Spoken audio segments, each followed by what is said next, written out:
The year was 1882, a time when secrets could destroy reputations, when widows were expected to remain in mourning forever, when a woman's past defined her future. This is the story of Elizabeth Walker, a Chicago schoolteacher whose hidden history became her greatest obstacle in the untamed Wyoming Territory, until she met the one man who understood that broken hearts could heal stronger than before.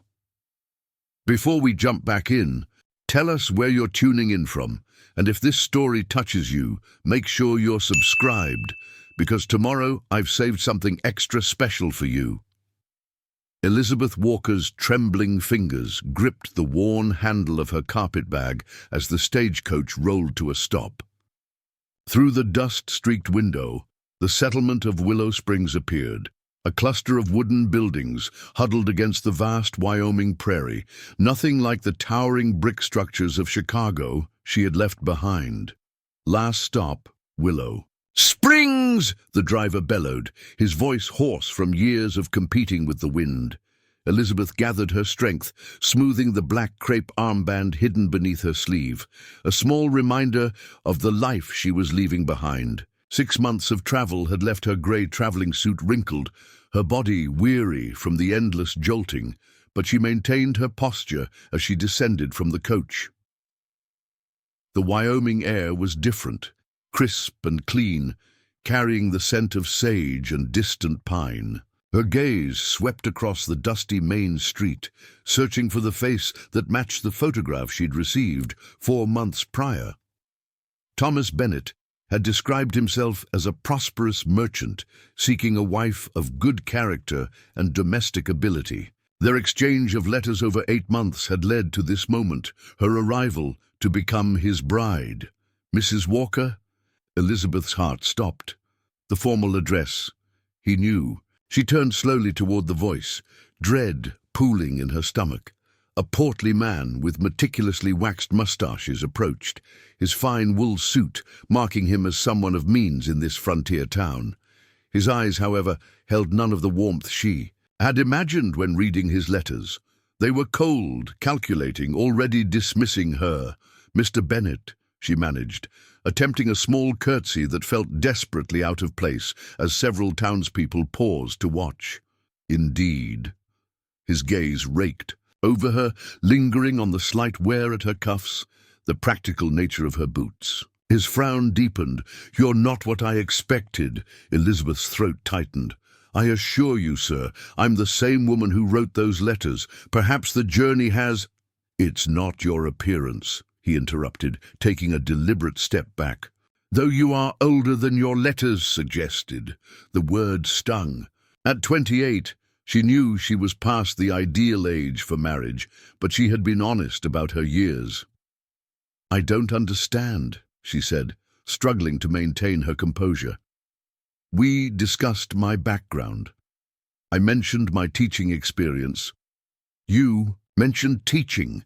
His voice hardened, loud enough for the gathering crowd to hear.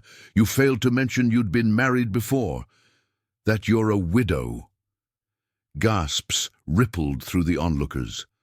A woman nearby clutched her companion's arm, whispering. Behind her gloved hand, Elizabeth felt the blood drain from her face. I thought it best to explain in person. My husband died 3 years ago. The war... You deliberately concealed vital information." Thomas's voice rose with righteous indignation. "I advertised for a maiden of good character, not someone with a past. Widowhood is hardly a character flaw," Elizabeth protested, her voice barely above a whisper. "For my purposes, it is," Thomas declared. "I need a wife above reproach to help establish my business reputation. The bank trustees expect certain standards." The gathering crowd pressed closer, their murmurs growing louder. Elizabeth caught fragments of their conversation. Poor thing, trying to pass herself off as something she's not. Bennett's right to be angry. Who knows what other secrets she's hiding?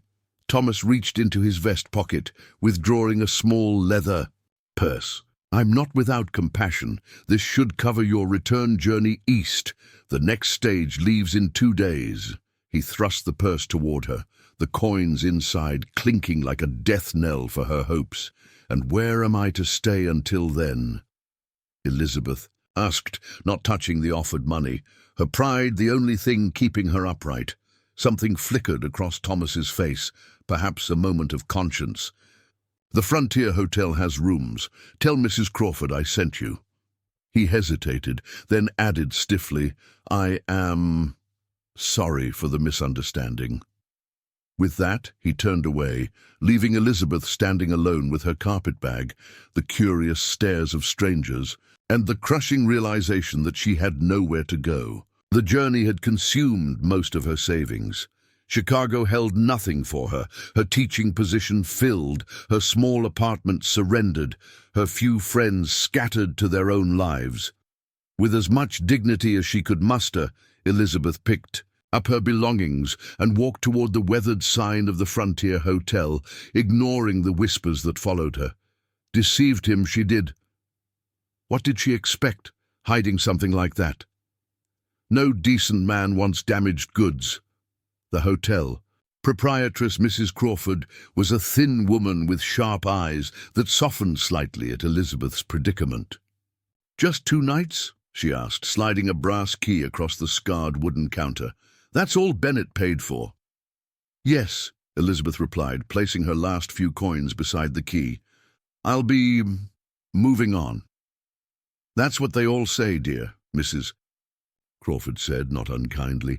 "Rooms at the end of the hall. Supper's at 6 if you're hungry." The room was sparse. An iron bedstead, a washstand with a chipped pitcher, and a single window overlooking the alley behind the hotel. Elizabeth set down her carpet-bag and finally allowed her shoulders to slump. 8 months of correspondence, of building hope, of imagining a new life, all destroyed in less than 10 minutes of conversation. She removed her gloves slowly, revealing hands that bore the faint mark where her wedding ring had once rested. The hands that had nursed her husband through his final days after he returned from the war, broken in body and spirit. The hands that had supported herself through 3 years of widowhood, teaching other people's children while longing for her own. From her carpet-bag, she withdrew a small, leather-bound Bible, her mother's, and pressed it to her chest. "What now?" she whispered to the empty room. The next stage east would take her where? Not Chicago, perhaps St. Louis, where her cousin lived, though they hadn't corresponded in years. Each option seemed as insubstantial as morning mist, as evening descended on Willow Springs. Elizabeth sat by the window, watching the town transform in the fading light. Oil lamps flickered to life, casting yellow pools on the boardwalk. The sounds of the saloon down the street grew louder. Laughter, the clinking of glasses, someone playing a fiddle. A soft knock at her door interrupted her melancholy thoughts. "Mrs. Walker?" Mrs. Crawford called. "You have a visitor in the dining room. Says it's important." Elizabeth stiffened. Another curious townsperson, someone offering unwanted pity. Or worse, did he give a name, she asked, approaching the door warily. "Matthew Carson, owns the Double C Ranch north of town. Respectable enough, though folks say he's got his own sorrows." Elizabeth hesitated, meeting strange men in Frontier. Hotels went against every propriety she'd been raised with. Yet propriety had already failed her spectacularly today. "Please tell Mr. Carson I'll be down momentarily." She quickly tidied her appearance, pinning loose strands of dark hair and straightening her collar. Whatever this meeting entailed, she would face it with dignity. The dining room was nearly empty, most guests having finished their supper. A man rose from a corner table as she entered, and Elizabeth's first impression was of quiet strength. Matthew Carson was tall and lean, his face weathered by sun and wind, but his eyes, deep brown and startlingly gentle, held a sadness that seemed to recognize her own. Unlike Thomas Bennett's ostentatious display of wealth, Carson's clothes were simple but well made, his boots showing honest wear.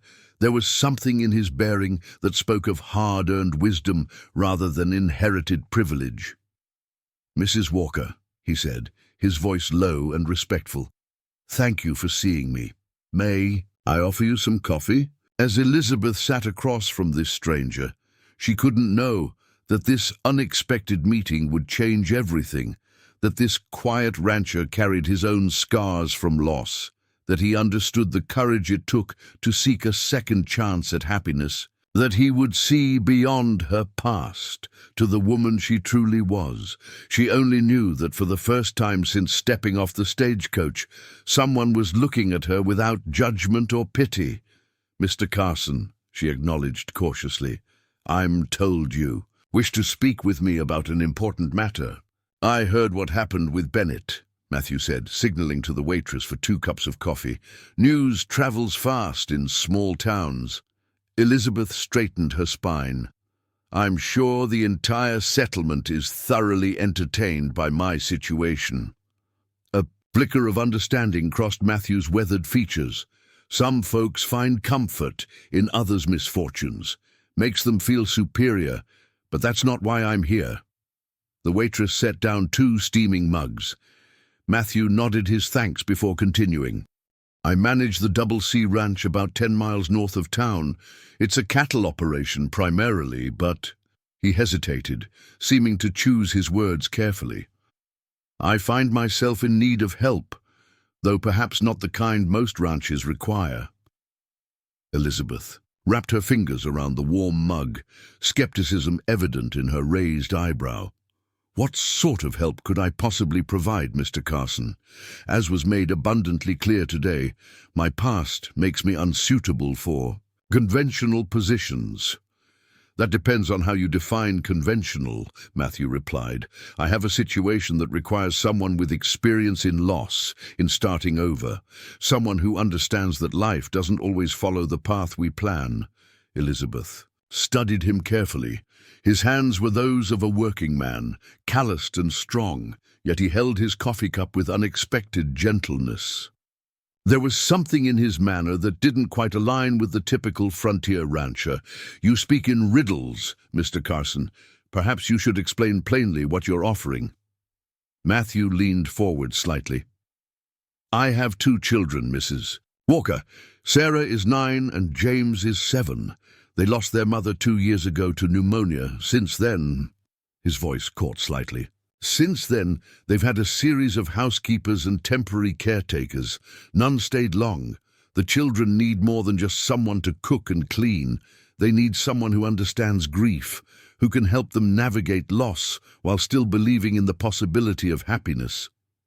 The revelation shifted something in Elizabeth's understanding. This wasn't just a job offer. It was a plea from one wounded soul to another. "You're offering me a position as a governess?" she asked, surprise coloring her voice. "In a manner of speaking. More than that, really. The children need education, yes, but they also need healing. As do I, if I'm being honest." Matthew's gaze met hers directly. "Your situation with Bennett, your widowhood, it's not a liability to me, it's a qualification. Preparing and narrating this story took us a lot of time, so if you are enjoying it, subscribe to our channel. It means a lot to us. Now back to the story." The offer hung in the air between them, as tangible as the steam rising from their coffee cups. Elizabeth searched Matthew's face for any sign of ulterior motive, but found only earnest sincerity mixed with a vulnerability that mirrored her own. "Why me?" she asked finally. "Surely there are women in town who could provide what your children need, women without complications." Matthew's mouth curved in a rueful half-smile. "Every widow in Willow Springs has tried to catch my eye since Margaret passed. They see the ranch, the stability it represents, but none of them look at my children with understanding. They see 2 obstacles to overcome, not souls to nurture. And you believe I would be different. When Bennett denounced you in the street, you didn't crumble. You didn't beg or make excuses. You stood there with dignity, even as your world fell apart." Matthew's voice softened. "That's the kind of strength my children need to see. The kind that comes from surviving loss, not avoiding it." Elizabeth took a slow sip of coffee, considering. The position offered escape from her immediate predicament, but more than that, it offered purpose, something she'd been searching for since her husband's death. "I would need to know more about your expectations," she said carefully. "And I would want to meet the children before agreeing to anything." Relief flickered across Matthew's features. "Of course. I wouldn't have it any other way. I'm in town for supplies today. We could ride out to the ranch tomorrow if you're willing. And if it doesn't suit, if I prove unsuitable, then I'll personally ensure you reach wherever you choose. To go next, Denver, St. Louis, wherever you wish, with enough funds to establish yourself properly." It was a generous offer, far more than Thomas Bennett's grudging handful of coins. Elizabeth studied Matthew's weathered hands, noting the careful way he held his cup, the patient stillness in his posture. Here was a man who understood waiting, who knew that trust had to be earned, not demanded. "Very well, Mr. Carson. I'll visit your ranch tomorrow." The next morning dawned clear and cold, frost glittering on the boardwalk as Elizabeth waited outside the hotel. She'd spent a restless night weighing her options, but something about Matthew Carson's quiet honesty had decided her. If nothing else, she would see this through. As Matthew arrived promptly at 8 with a sturdy wagon already loaded with supplies. He helped her up to the seat with a respectful distance that Elizabeth appreciated, then clicked to the horses. As they left Willow Springs behind, the landscape opened before them, endless prairie giving way to rolling hills dotted with pine. The morning sun painted everything in shades of gold and amber, so different from Chicago's crowded streets and smoke-stained buildings. "It's beautiful," Elizabeth murmured, surprising herself. Matthew nodded. "Margaret used to say the land here had its own kind of poetry, raw but honest." "Tell me about her," Elizabeth said, then immediately regretted the presumption. "If you don't mind, that is." For a long moment, only the creak of wagon wheels and the steady clop of hooves filled the silence. Then Matthew spoke, his voice thoughtful rather than pained. "Margaret was unexpected. A school teacher from Boston who answered my advertisement for a mail-order bride 6 years ago. Everyone thought she'd wilt out here, too delicate, too refined for ranch life. But she proved them wrong." A fond smile touched his lips. She could discuss Shakespeare while churning butter, teach the children Latin between feeding chickens. She made this place more than just a ranch. She made it a home. Elizabeth felt a pang of kinship with this unknown woman. "She sounds remarkable." She was, and she'd be the first to tell me that my children need more than my fumbling attempts at domesticity. Matthew glanced at her. "What about your husband, if you're comfortable sharing?" Elizabeth hadn't spoken of Robert to anyone in months, but something about the open sky and Matthew's understanding presence made the words come easier. "Robert was a teacher, like me. We met at a literary society meeting, both of us more interested in books than dancing." She smiled at the memory. "When the war came, he felt duty-bound to serve. He survived the battles, but camp fever took him 6 months after he returned. He was never quite the same after what he saw." "The war changed many men," Matthew said quietly. "I served too. Cavalry. Sometimes I think Margaret understood my nightmares better than I did." They rode in companionable silence for a while, both lost in memories that no longer felt quite so isolating when shared. As they crested a hill, Matthew gestured ahead. Double C Ranch. The homestead spread below them, a 2-story house with a wraparound porch, a large barn, several outbuildings, and fenced pastures where cattle grazed peacefully. Smoke curled from the chimney, and Elizabeth could see a vegetable garden to one side of the house, though it looked somewhat neglected. "It's larger than I expected," she admitted. "We run about 500 head of cattle plus horses. I have 4 ranch hands who handle most of the heavy work." Matthew guided the wagon down the gentle slope.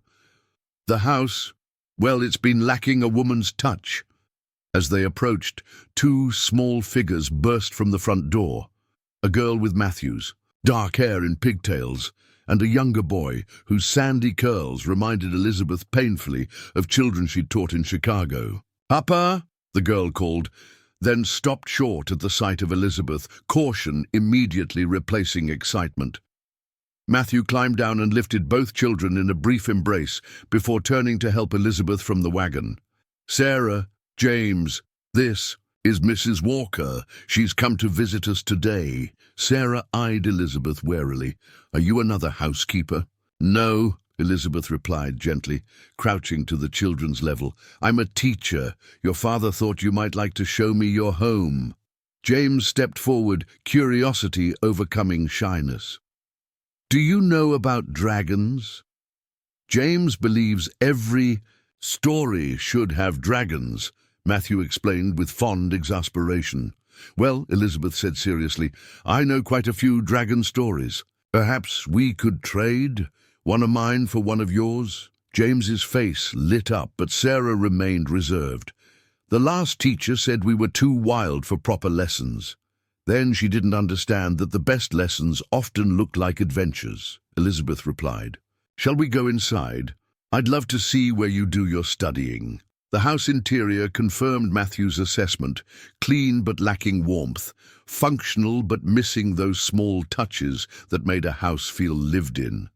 The parlor held good furniture, covered in dust sheets, and the kitchen, while well-equipped, had the sterile feel of a rarely used space. Sarah led her to a small room off the kitchen that served as their schoolroom. Books were stacked haphazardly on shelves, slates lay scattered on a table, and papers covered in childish drawings were pinned to one wall. "Mrs. Henderson quit last month," Sarah explained, her tone carefully neutral. "She said Papa should send us to boarding school." "And what do you think about that?" Elizabeth asked, examining the drawings. Many featured a woman with golden hair, surrounded by flowers. "I won't go," Sarah declared fiercely. "James needs me, and Papa needs us both." Elizabeth recognized the protective instinct of a child forced to grow up too quickly. She'd seen it in students who'd lost parents, that determination to hold together what remained of their family. "Your mother drew flowers like these?" Elizabeth guessed, touching one of the pictures. Sarah's composure cracked slightly. "She had. A garden. Everything died after she got sick. I tried to keep it alive, but I didn't know how." "Gardens are resilient," Elizabeth said softly. "Sometimes they just need the right care to bloom again." The morning passed quickly as Elizabeth assessed the children's education level. Sarah proved advanced in reading, but struggled with mathematics, while James showed artistic talent but little patience for structured lessons. Both were bright, eager to learn when engaged properly, but clearly starved for consistent attention and emotional stability. When Matthew called them for lunch, Elizabeth found he'd prepared a simple but adequate meal, evidence of his efforts to maintain normalcy for his children. They ate in the kitchen, the children gradually warming to Elizabeth's presence as she drew them out with questions about their interests and gentle encouragement. After the meal, while the children cleared dishes, Matthew invited Elizabeth to walk with him. They strolled toward a small fenced area behind the house, the remnants of Margaret's garden. "The children try," Matthew said, gesturing to the withered plants and empty beds, "but neither inherited their mother's green thumb." "Grief affects us all differently," Elizabeth observed. "Sometimes we can't bear to tend the things our loved ones cherished. Sometimes we tend them obsessively. Both are normal." Matthew studied her with those perceptive brown eyes. "You understand more than most." "I've had time to learn." Elizabeth touched a dried rose hip still clinging to a thorny stem. "After Robert died, I couldn't bear to look at his books for months. Then one day, I realized that avoiding them didn't honor his memory. Sharing his love of literature did." "Is that why you became a teacher?" "Partly. and partly because I needed purpose. Grief can consume you if you let it." Matthew nodded slowly. "The ranch keeps me busy, but the children, I worry I'm failing them. Sarah's trying so hard to be strong to mother James, and James retreats further into his imagination every day. They're surviving the only way they know how," Elizabeth said. "What they need isn't just education or domestic care. They need permission to be children again, to grieve and heal at their own pace. Could you give them that?" The question held no pressure, only hope. Elizabeth looked back at the house where young voices carried on the wind, arguing about whose turn it was to dry dishes. She thought of her empty room at the hotel, of the uncertain future that awaited her on the next eastbound stage.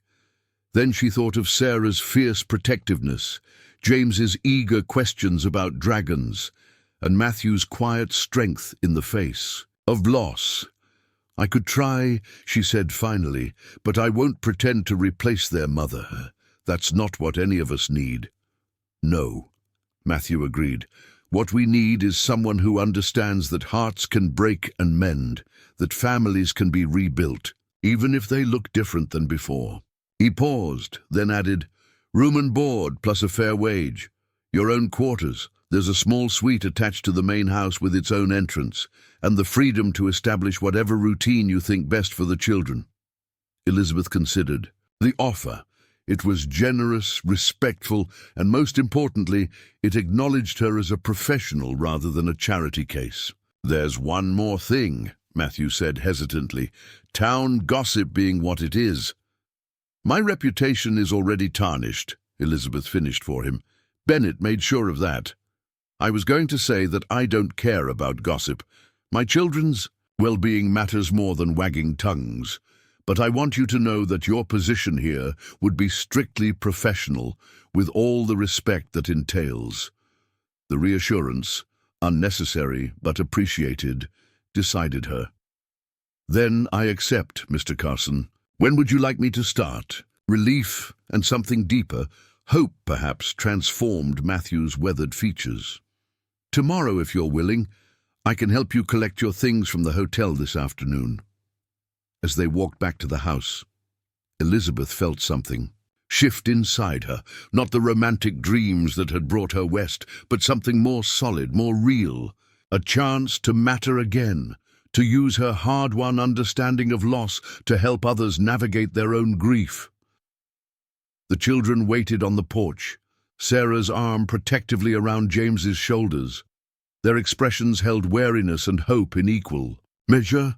"Children," Matthew said, "Mrs. Walker has agreed to stay. She'll be helping with your education and, well, helping us all, I think." James stepped forward first. "Will you really teach me about dragons?" "Dragons and mathematics and everything in between," Elizabeth promised.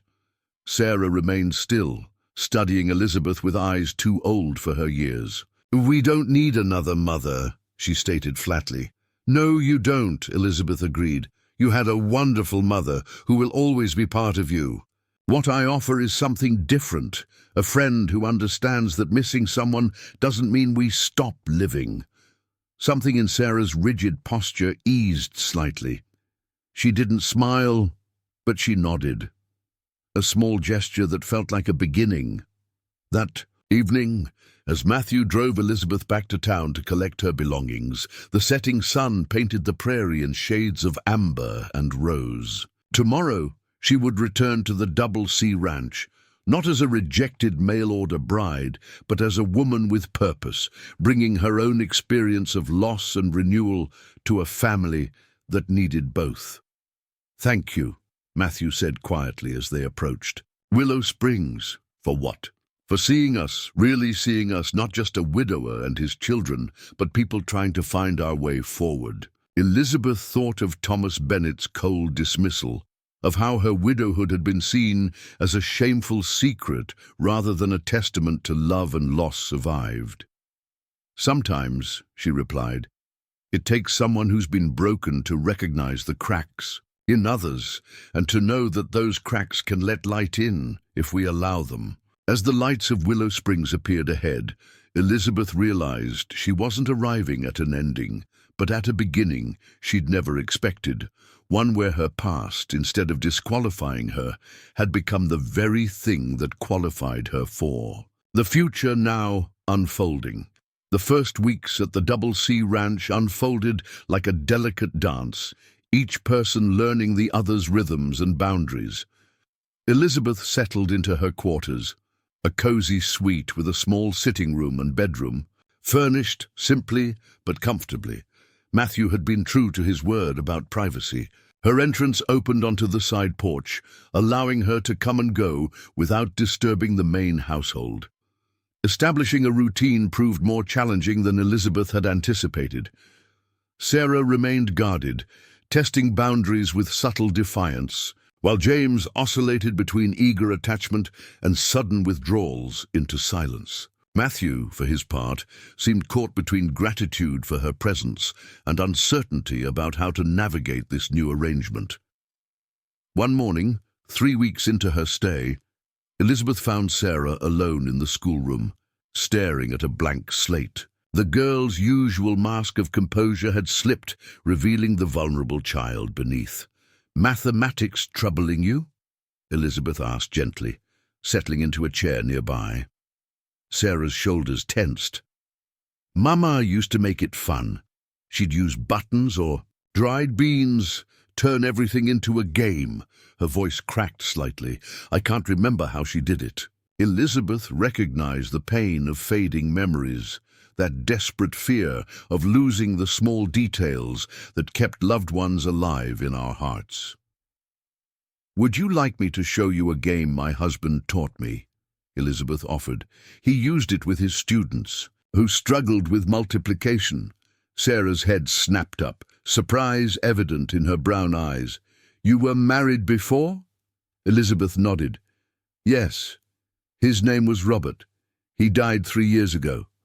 "Is that why you came west? Because you were sad?" "Partly," Elizabeth admitted, "but also because I hope to find a new purpose. Sometimes, when we lose someone, we need to create something new, not to replace what we've lost, but to honor it by continuing to live fully." Sarah considered this, her small fingers tracing patterns on the slate. "Papa doesn't talk about Mama much. He thinks it upsets us. And does it? Sometimes. But sometimes—" Sarah's voice dropped to a whisper. "Sometimes I'm afraid I'll forget her if we don't talk about her." Elizabeth reached across the table, not quite touching Sarah's hand, but offering the possibility of comfort. "Then perhaps we should find ways to remember her together. Would you tell me about her garden? I noticed some perennial bulbs that might bloom again with proper care." For the first time since Elizabeth's arrival, Sarah's face brightened with genuine enthusiasm. "Mama loved irises best, purple ones. She said they were like royalty among flowers." The conversation opened a door that had been firmly shut. Over. The next hour, Sarah shared memories of her mother, small, precious details that she'd been hoarding like treasures. Elizabeth listened, understanding that sometimes the greatest gift we can give the grieving is simply the space to remember, aloud. That afternoon, while the children napped, Elizabeth ventured into Margaret's neglected garden. Armed with tools she'd found in the barn, she began clearing weeds and debris, uncovering signs of life beneath the wilderness of neglect. She was so absorbed in her work that she didn't hear Matthew approach until his shadow fell across her. "You don't have to do this," he said, his voice rough with emotion. Elizabeth sat back on her heels, brushing dirt from her hands. "Sarah told me about the irises. I thought perhaps if we could coax them back to life." Matthew crouched beside her, his fingers brushing the earth with unexpected tenderness. "Margaret planted these the first spring after we married. Said every home needed something beautiful that would return year after year, regardless of what else changed." "Wise woman," Elizabeth murmured. "I haven't been able to tend it since she—" Matthew's voice trailed off. It felt like admitting she was really gone. Or perhaps, Elizabeth suggested carefully, tending it felt like trying to hold on to something that had already transformed. Gardens aren't meant to stay the same. They grow, change, adapt to new seasons. Matthew was quiet for a long moment, then began pulling weeds alongside her. They worked in companionable silence until the dinner bell rang, calling them back to the house. That evening, after the children were in bed, Matthew invited Elizabeth to join him on the porch for coffee, a ritual that was becoming comfortably familiar. "Sarah opened up to you today," he observed, passing her a steaming mug. "She's been so closed off since Margaret died. I didn't know how to reach her." "Sometimes it's easier to talk to someone who understands loss from experience," Elizabeth replied. "She's been trying to be strong for you and James. That's a heavy burden for a 9-year-old. Matthew nodded, his gaze fixed on the darkening prairie. "I made mistakes, thought if we just kept moving forward, kept busy enough, the pain would fade." Grief doesn't work that way. It needs to be acknowledged, given space to breathe. "Like a garden," Matthew said softly, understanding dawning in his expression. Their eyes met, and Elizabeth felt a flutter of something she hadn't experienced since Robert's death.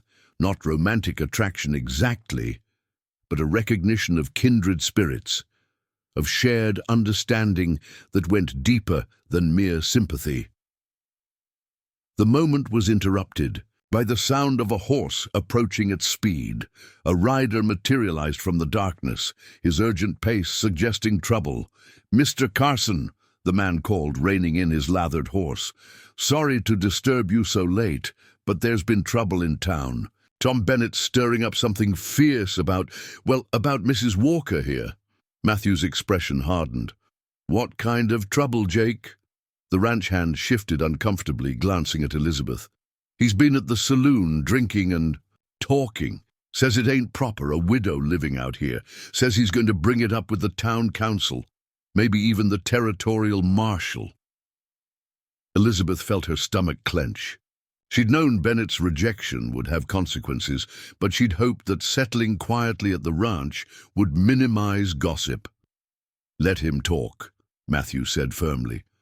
"Mrs. Walker is employed here as governess to my children, with proper accommodations and complete respectability." "Yes, sir, but—" Jake hesitated. "He's got some of the other merchants riled up. Says it's bad for the town's reputation having what he calls loose women taking positions in family homes." The words struck Elizabeth like a physical blow. In 19th century society, a widow who sought employment, especially in a single man's household, was often viewed with suspicion, her very survival needs twisted into something scandalous. Matthew stood abruptly, anger radiating from his typically calm demeanor. "Thank you for the warning, Jake. I'll handle this." After Jake departed, Matthew turned to Elizabeth, his expression troubled. "I'm sorry. I should have anticipated this." "It's not your fault," Elizabeth said quietly, though her hands trembled slightly as she set down her coffee cup. "Mr. Bennett's pride was wounded. He needs someone to blame." "Pride be damned," Matthew muttered. "He has no right to malign your character." "Rights have little to do with gossip," Elizabeth replied with bitter experience. "In Chicago, after Robert died, there were whispers simply because I continued teaching, supporting myself, rather than depending on charity or remarrying immediately." Matthew paced the porch, his agitation palpable. "I won't have you driven away by narrow-minded fools. The children need you. This ranch needs you." The vehemence in his voice surprised them both. He stopped pacing, running a hand through his hair in frustration. "What I mean is," he amended more quietly, "you've brought something back to this house that's been missing. Not just education for the children, but life, purpose." Before Elizabeth could respond, a small voice came from the doorway. "Are you leaving?" James stood there in his nightshirt, his eyes wide with fear. Sarah appeared behind him, her face pale in the lamplight. "We heard voices," Sarah explained, her arm automatically going around her brother's shoulders. James was worried. Elizabeth knelt before them, her heart aching at their obvious distress. "No one's leaving," she said firmly, looking to Matthew for confirmation. "Mrs. Walker is right," Matthew assured them. "Some people in town are saying unkind things, but that doesn't change anything here." "Is it because she was married before?" Sarah asked with startling directness. "Mary Pritchard at church said widows aren't supposed to work in other people's houses." Elizabeth felt Matthew tense beside her, but she addressed Sarah calmly. "Some people have very specific ideas about what widows should or shouldn't do, but I believe that everyone, regardless of their past, should have the right to make an honest living and contribute something meaningful to the world." "Like teaching us," James said, moving closer to Elizabeth. "Exactly like teaching you," she agreed, touching his cheek gently. Sarah studied Elizabeth for a long moment, then surprised everyone by stepping forward and taking her hand. "If you leave, who will help me remember Mama's garden? Who will teach James about dragons and help him with his letters?" The simple questions, asked with such earnest need, crystallized something for Elizabeth. She'd come west, seeking a new beginning, only to face rejection. But here, in this house still haunted by loss, she'd found not just employment, but a purpose that transcended social conventions. "I'm not going anywhere," she promised. "Not unless your father asks me to leave." "That won't happen," Matthew said, quietly, his voice carrying absolute conviction. After settling the children back to bed with extra reassurances, Elizabeth and Matthew returned to the porch. The night had grown cooler, and Matthew draped a shawl around her shoulders with unconscious thoughtfulness. "We need a plan," he said. "Bennett won't let this go easily. His pride's involved now." Elizabeth considered their options. "Perhaps if I attended church this Sunday, faced the gossip directly. Sometimes confronting whispers with dignity can diffuse them." "You shouldn't have to prove anything to anyone," Matthew protested. "No, I shouldn't. But the reality is that we live in a community where perception matters. If I hide away, it only fuels speculation." Matthew nodded reluctantly. "We'll go together. All of us present a united front." The word united hung between them, carrying implications neither was ready to fully explore. Yet Elizabeth felt a warmth spread through her that had nothing to do with the shawl around her shoulders. "There's something else," Matthew said after a pause. "The territorial governor is hosting a harvest ball next month in Cheyenne. All the prominent ranchers are expected to attend. It would be an opportunity to establish your position publicly, show that you're here in a professional capacity, properly, chaperoned and respected." Elizabeth's first instinct was to decline. She hadn't attended a social function since Robert's death, but she recognized the strategic value in Matthew's suggestion. Would the children attend as well? Typically no, but Sarah's old enough to be introduced to society, and it might be good for her to see that life contains joy as well as sorrow. The idea of Sarah, so serious and protective, having the chance to simply be a young girl at a dance, swayed Elizabeth's decision. "Then we'll attend," she agreed. "Though I warn you, my dancing skills are somewhat rusty." Matthew's smile transformed his usually solemn features. "Mine as well. Perhaps we should practice to avoid embarrassing ourselves completely." The suggestion was practical, yet it carried an undercurrent of something more, a recognition that their relationship, while professional, was evolving into something neither had anticipated. As they bid each other good night, Elizabeth reflected on how quickly her situation had changed. 3 weeks ago, she'd been a rejected mail-order bride with uncertain prospects. Now she was part of a household, needed and valued, facing challenges that, while daunting, felt purposeful. In her room, she opened her journal, a habit maintained since girlhood, and wrote, "Tonight I promised Sarah and James I wouldn't leave." In that moment, I realized that somewhere between clearing weeds from Margaret's garden and sharing coffee, with Matthew on the porch, I've begun to build something I hadn't dared hope for. Not a replacement for what I've lost, but a new kind of family, formed from shared understanding and mutual need. Tomorrow, we face the town's judgment. But tonight, I feel something I haven't in years. I belong somewhere. The next morning brought an unexpected ally. As Elizabeth helped prepare breakfast, a buggy arrived carrying a well-dressed woman with silver-streaked hair and an air of quiet authority. Mrs. Adeline Parker, Matthew explained as he went to greet her. She owns the largest millinery shop in the territory and sits on the church board. Her opinion carries weight in Willow Springs. Elizabeth watched through the window as Matthew helped Mrs. Parker from her buggy. Their conversation appeared cordial but serious, and Elizabeth braced herself for another confrontation. Instead, Mrs. Parker swept into the kitchen with purposeful energy, extending her hand to Elizabeth without hesitation. "Mrs. Walker, I presume. I've come to welcome you properly to Willow Springs and to apologize for the shameful behavior of certain members of our community." Elizabeth blinked in surprise. "That's very kind, but unnecessary." "Nonsense," Mrs. Parker interrupted briskly. "When my husband died 15 years ago, leaving me with a business to run and 3 children to raise, I faced similar narrow-mindedness. It's time we moved beyond such outdated prejudices." She settled herself at the kitchen table as if she belonged there. "Now I understand there's to be a harvest ball in Cheyenne. Have you something suitable to wear?" The abrupt change of subject left Elizabeth momentarily speechless. I haven't really considered." "Of course you haven't. You've been busy." "Settling in."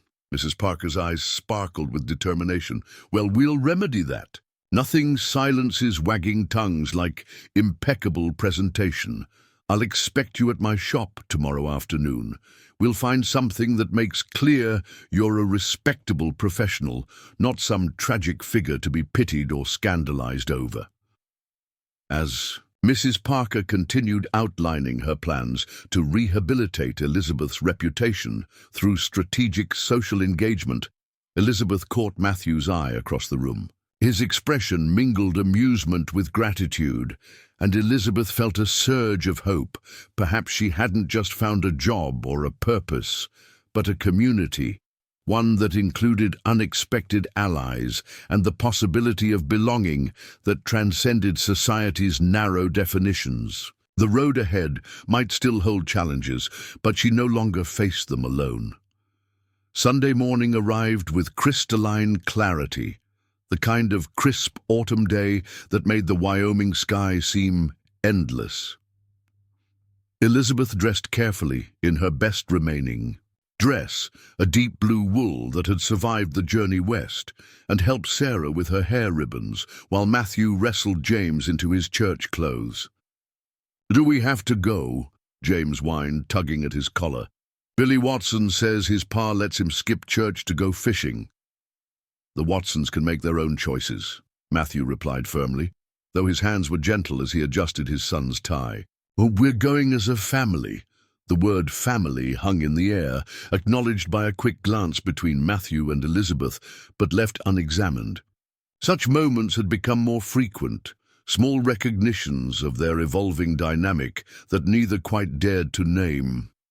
The ride to town felt different than Elizabeth's previous journeys. Where once she'd been alone and uncertain, now she sat beside Matthew on the wagon seat, while the children chattered behind them. Sarah had insisted on wearing her mother's cameo brooch, a gesture that touched Elizabeth deeply. As they approached the white clapboard church, Elizabeth felt the weight of curious stares. Conversations paused, heads turned, and whispers followed, their progress like rustling leaves. "Steady," Matthew murmured, his hand briefly brushing hers on the wagon seat. "Remember what Mrs. Parker said. Dignity conquers gossip." The church interior smelled of beeswax and old hymn books. The Carson family's usual pew sat empty near the front, and Matthew guided them forward with quiet determination. Elizabeth felt eyes boring into her back, but kept her posture straight, her expression serene. Reverend Mills, a thin man with kind eyes, nodded to them as they settled. The service began normally enough, hymns rising to the rafters, but Elizabeth sensed an undercurrent of tension. Thomas Bennet sat across the aisle, his face flushed with barely contained indignation. During the sermon, ironically about casting the first stone, Elizabeth noticed Sarah's rigid posture beside her. The girl was fighting tears, overwhelmed by the scrutiny and the memories this place held. Without hesitation, Elizabeth reached over and took her hand. Sarah startled, then gripped back fiercely. After the service, as the congregation filed out, the confrontation Elizabeth had been dreading materialized. Thomas Bennet positioned himself at the church door, impossible to avoid. "Carson," he said loudly enough for others to hear, "I see you've brought your household help to worship. How progressive." Matthew's jaw tightened, but his voice remained level. "Mrs. Walker is my children's governess, Bennet, a position she fills with excellence. Yes, I'm sure she's very accommodating." The insinuation in Bennet's tone was unmistakable, though one wonders what qualifications a widow brings to such a position beyond certain obvious attractions. Elizabeth felt Matthew tense beside her, but before he could respond, a clear voice cut through the gathering crowd. "Her qualifications, Mr. Bennet, include a teaching certificate from the Chicago Board of Education and 5 years of exemplary service at the Westmore Academy." Mrs. Parker emerged from the crowd, resplendent in peacock blue silk. "I've taken the liberty of verifying Mrs. Walker's credentials through my connections in Chicago. She's more than qualified to educate the Carson children, certainly more qualified than the parade of inadequate housekeepers who've previously attempted the task." Bennet sputtered, wrong-footed by this unexpected defense. "That's not the point, isn't it?" Mrs. Parker's eyebrow arched dangerously. "Or is the point that you're embarrassed by your own lack of judgment? You rejected a perfectly suitable bride based on prejudice, and now you seek to salve your wounded pride by destroying her reputation." The crowd murmured, the tide of opinion shifting. Bennet's face reddened further. "This isn't about me," he protested. "It's about moral standards." "Moral standards." A new voice joined the fray. Dr. Jameson, the town physician, stepped forward. "I treated Margaret Carson in her final days. Those children have suffered enough without your manufactured scandal adding to their burdens. Mrs. Walker has brought stability to that household." Bennet looked around, realizing he was losing his audience. "You're all being deceived by appearances." "The only deception here," Matthew interrupted, his voice carrying quiet authority, "is your pretense of moral concern. You're angry because Mrs. Walker chose to make something of herself, rather than accept your dismissal as final judgment." He turned to address the gathered townspeople. "Elizabeth Walker came to our community seeking a new beginning. Instead of welcome, she found judgment. Instead of compassion, she encountered prejudice, but instead of running, she stayed. She's teaching my children not just arithmetic and literature, but resilience and grace under pressure." Sarah, who had been silent throughout the confrontation, suddenly spoke up. "She's helping me remember Mama without crying all the time. She's teaching James to read better than anyone else could, and she's making our house feel like home again." The simple honesty in Sarah's words seemed to deflate the remaining tension. Several women in the crowd nodded sympathetically, and Elizabeth saw more than one dab at their eyes. Bennet, realizing he'd lost this battle, muttered something about having business elsewhere and pushed through the crowd.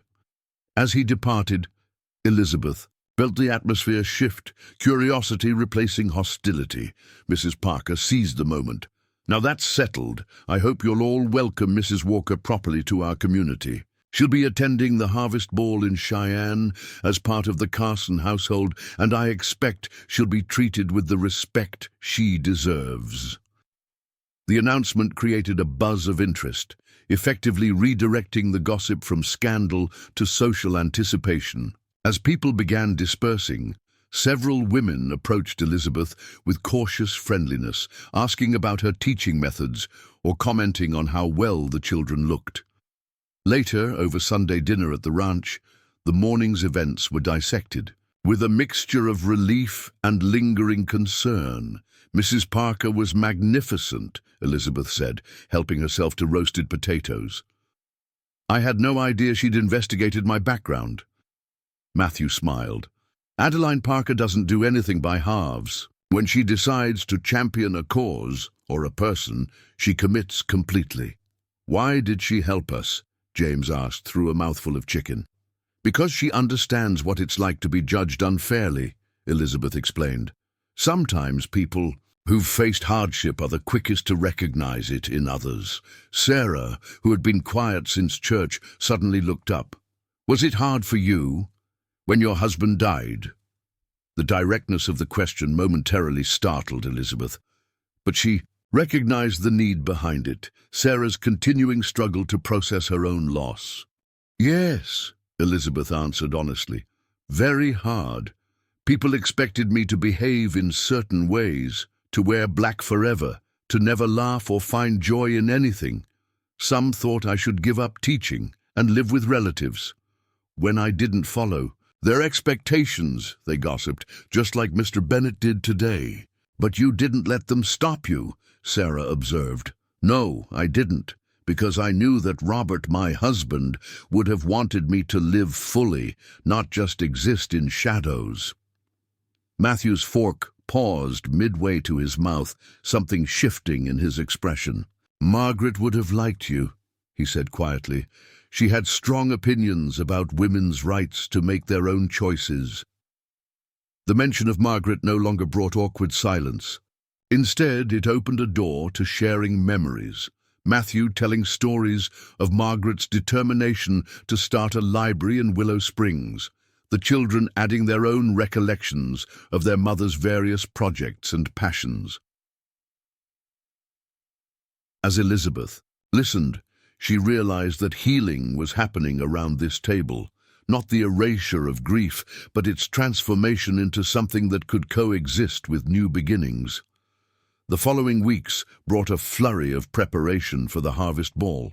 True to her word, Mrs. Parker took Elizabeth's wardrobe in hand, producing a gown of midnight blue silk that managed to be both elegant and appropriately modest. "The key," Mrs. Parker explained during a fitting, "is to strike the right balance. You're not trying to attract suitors. Heaven forbid, that would only fuel gossip. You're presenting yourself as a professional woman of dignity and refinement."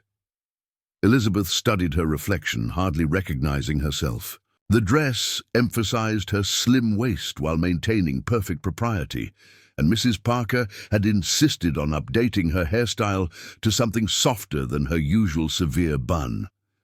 "I feel like I'm playing a role," Elizabeth confessed.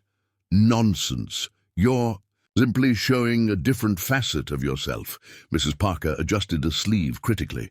"The same woman who can teach Latin can also dance a waltz. One doesn't negate the other."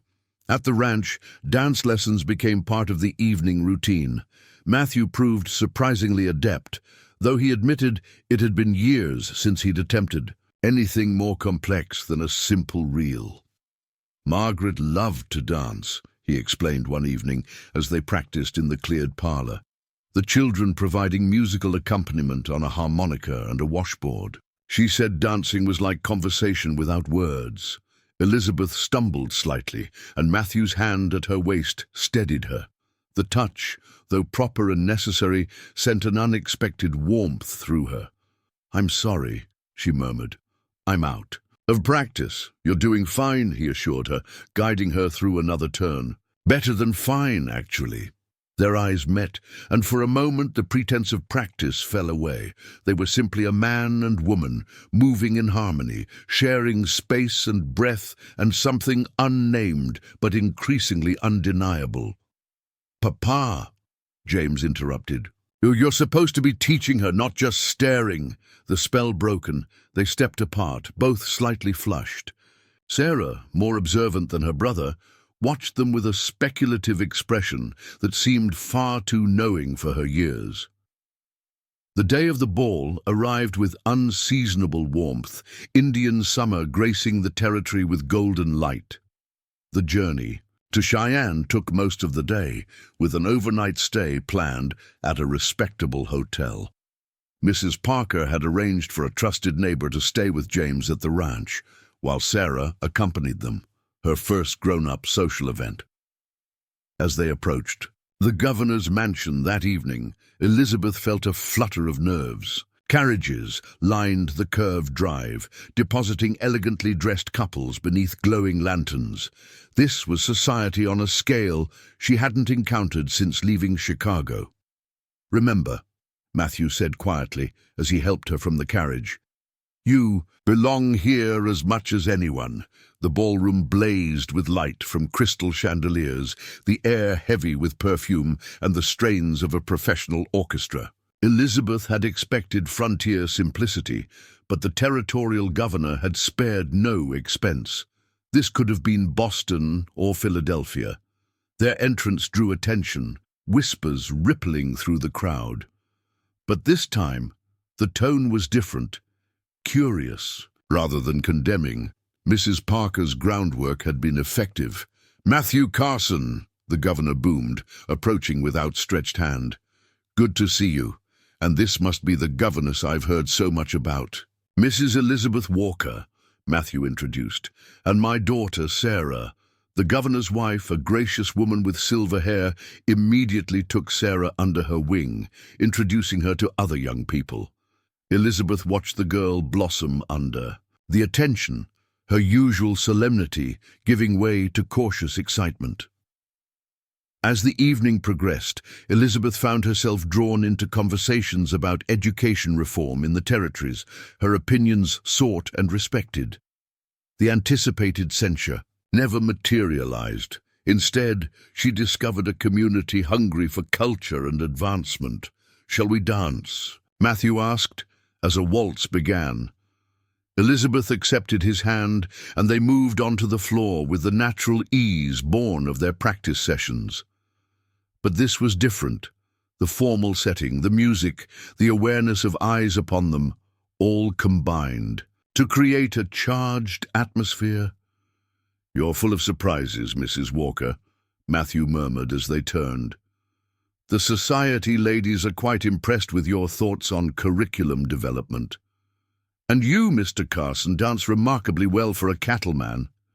His smile softened his weathered features. "We all have hidden depths." As they moved through the steps, Elizabeth became aware of a subtle shift in how others perceived them. The scandal Bennett had tried to create was dissolving, replaced by something else, speculation of a different kind. "They're wondering if we're courting," she whispered, catching knowing glances from several matrons. Matthew's hand tightened slightly at her waist. Would that be so terrible? The question, asked with careful casualness, sent Elizabeth's heart racing. Before she could formulate a response, the music ended, and they were swept into the social whirl once more. Later, as the evening wound down, Elizabeth stepped onto the terrace for air. The night was clear, stars scattered across the sky like spilled diamonds. She didn't hear Matthew approach until he spoke. "Sarah's having the time of her life. Thank you for encouraging her to come." Elizabeth turned, finding him closer than expected. "She deserves moments of pure joy. You all do. As do you." He paused, seeming to gather courage. "Elizabeth, may I call you that? These past months have changed everything. When I asked you to come to the ranch, I thought I was offering you refuge and my children a teacher. I didn't expect—" Didn't expect what? She prompted softly. To find myself looking forward to our evening conversations, to feel my heart lift when you enter a room, to realize that what began as a practical arrangement has become something far more precious. Elizabeth's breath caught. Matthew, I'm not asking for an answer tonight, he interrupted gently. We both carry our pasts, our losses. But I want you to know that you've brought light back into our lives, not as a replacement for what we've lost, but as something new and valuable in its own right. Standing there in the starlight, Elizabeth felt the last of her defenses crumble. She'd come west seeking a fresh start, only to face rejection. Yet that very rejection had led her here, to this moment, this man, this unexpected possibility of love, born from shared understanding and mutual respect. I never expected this either, she admitted, but I've learned that life's most precious gifts often come disguised as disappointments. Matthew reached for her hand, his touch warm and steady. Then perhaps we should stop expecting and start hoping. Inside, the orchestra struck up the final waltz. Without another word, Matthew led her back to the ballroom, where they danced once more, not as employer and governess, not as widow and widower, but as two people discovering that broken hearts, when given time and tenderness, could indeed learn to love again. The weeks following the harvest ball passed in a haze of cautious joy. While Matthew and Elizabeth hadn't formally announced any change in their relationship, the subtle shift was apparent to everyone at the ranch. Matthew lingered longer over evening coffee, their conversations stretching past propriety. Elizabeth found herself humming while working in Margaret's slowly reviving garden. Even the children sensed something different. Sarah's watchful eyes held approval rather than wariness, and James had taken to calling Elizabeth Aunt Lizzie without correction. But as October gave way to November, storm clouds gathered both literally and figuratively. The first blizzard of the season struck with unexpected ferocity, trapping 2 of Matthew's ranch hands in the north pasture with 100 head of cattle. I have to go after them, Matthew announced, already pulling on his heavy coat as wind rattled the windows. In this weather? Elizabeth protested, watching snow swirl past in horizontal sheets. You can barely see past the porch. Tom and Miguel have families. Those cattle represent half our winter profit. Matthew checked his rifle, his movements efficient but tense. I know this land. I'll find them. Elizabeth wanted to argue further, but she recognized the set of his jaw, the same determination she'd seen when he defended her at church. Instead, she helped him gather supplies, blankets, coffee, dried beef. Promise me you'll be careful, she said quietly as he prepared to leave. Matthew paused, then pulled her into a brief, fierce embrace, their first physical contact beyond dancing. Take care of the children. If I'm not back by morning, send a word to Sheriff Clayton. Then he was gone, swallowed by the white fury beyond the door. The hours crawled by. Elizabeth kept the children occupied with lessons and games, but her attention constantly strayed to the windows, searching for any sign of Matthew's return. As darkness fell, the storm intensified rather than abating. He'll be fine, Sarah said with forced brightness, though her knuckles were white where she gripped her arithmetic slate. Papa knows every inch of this ranch. James, less adept at hiding his fear, climbed into Elizabeth's lap during their evening reading. Will Papa get lost like Mama did? Elizabeth's heart clenched. What do you mean, sweetheart? Mama went to town when I was sick, James whispered. The snow came, and she got turned around coming home. That's why she got the fever. Elizabeth looked at Sarah, who nodded reluctantly. She was trying to get medicine for James. Got caught in the late spring storm. By the time Papa found her, she'd been wandering for hours. The revelation cast Matthew's determination to find his men in a new light. This wasn't just about cattle or profit. It was about preventing another tragedy born of Wyoming's merciless weather. Your papa is very experienced, Elizabeth assured. In them, though her own anxiety grew. And he's not ill or confused like your mama was. He'll find shelter if needed." Night deepened, and still Matthew didn't return. Elizabeth put the children to bed, sitting with them until they finally succumbed to exhausted sleep. Then she took up her own vigil by the kitchen window, wrapped in a shawl, watching snow pile against the glass. Near midnight, she heard it, a faint shout carried on the wind. Grabbing a lantern, she rushed to the door. 3 figures materialized from the swirling white. Matthew supporting Tom, while Miguel stumbled alongside. "Get them inside," Matthew ordered, his voice hoarse. "They're frozen." Elizabeth helped guide the men to the kitchen, where she'd kept the stove burning. Tom and Miguel were indeed in poor shape, fingers and faces raw from exposure. While Matthew shed his ice-crusted outer layers, Elizabeth set about making hot. "A coffee and fetching blankets. The cattle?" she asked as she worked. "Lost about 20 head, Matthew replied grimly. "But it could have been worse. Found these 2 huddled in a snow cave they'd dug." As Elizabeth tended to the men, she noticed Matthew favoring his left side. "You're hurt." "It's nothing. Horse slipped, threw me into some rocks." But when Elizabeth insisted on examining him, she found extensive bruising and possibly cracked ribs. "You need the doctor," she declared. "In this storm, don't be foolish." Matthew winced as she helped him remove his shirt. "I've had worse from breaking horses."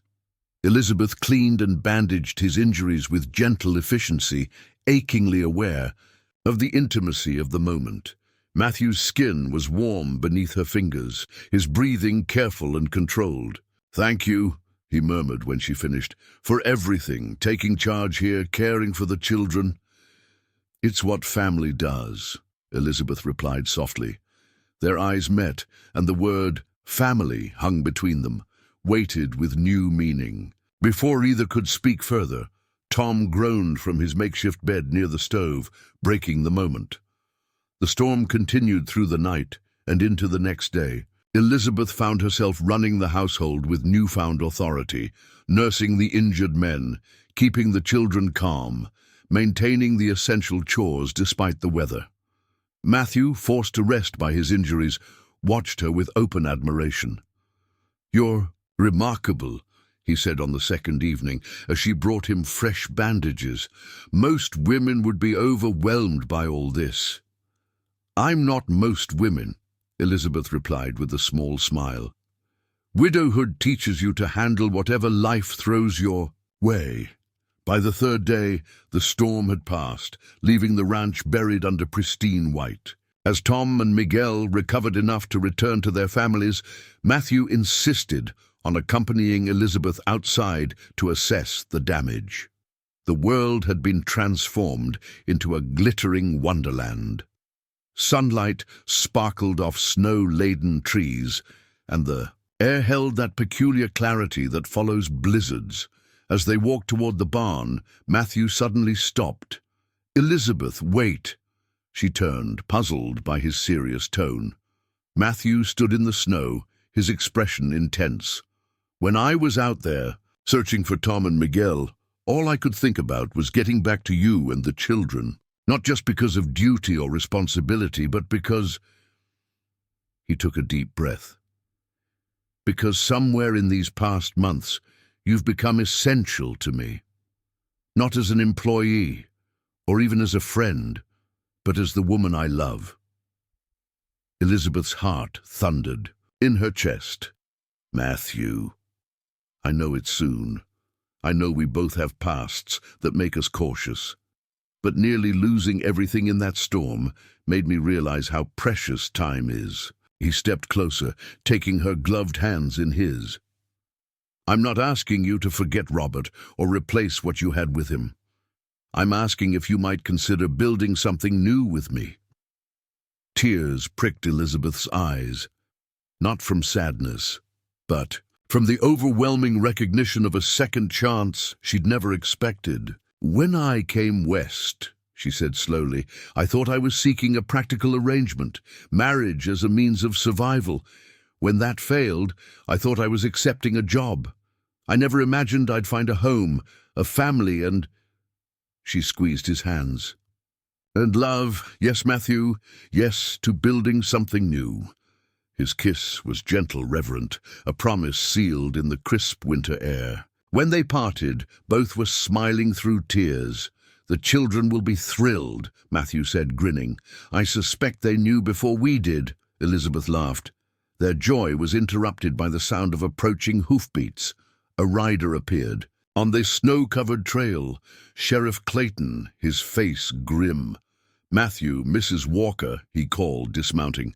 "I've got news you need to hear. Thomas Bennett's been arrested in Cheyenne." "Arrested?" Matthew frowned. "For what?" "Fraud. Seems he's been running a scheme, advertising for mail-order brides, taking their traveling money, then finding reasons to reject them, keeping the funds they'd saved for establishing themselves." The sheriff's expression softened as he looked at Elizabeth. "You weren't the first, ma'am. Just the first to stay and make something of yourself despite his cruelty." Elizabeth felt Matthew's arm come around her waist, steady and protective. The news should have brought satisfaction, but instead she felt only pity. "How many women?" she asked quietly. "At least 6 that we know of. Most went back east, too ashamed to speak up. But one, a young woman from St. Louis, she went to the authorities, started an investigation." "Will there be a trial?" Matthew asked. "Most likely. The territorial prosecutor may want Mrs. Walker's testimony." Elizabeth nodded slowly. "If it helps prevent other women from suffering similar treatment, I'll testify."